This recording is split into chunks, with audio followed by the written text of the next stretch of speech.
ये देख सकते हो एक और प्रेशर टैंक बन रहा है छोटा। ये उसकी कौन है, ये ऊपर की टोपी कौन बनेगी, वो उसका पल्ला उसमें से कटेगा, ऊपर का ढक्कन।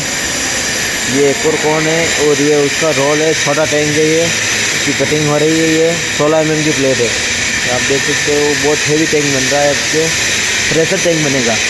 16 mm की थिकनेस है इसकी और ये पग मशीन से कटिंग हो रही है,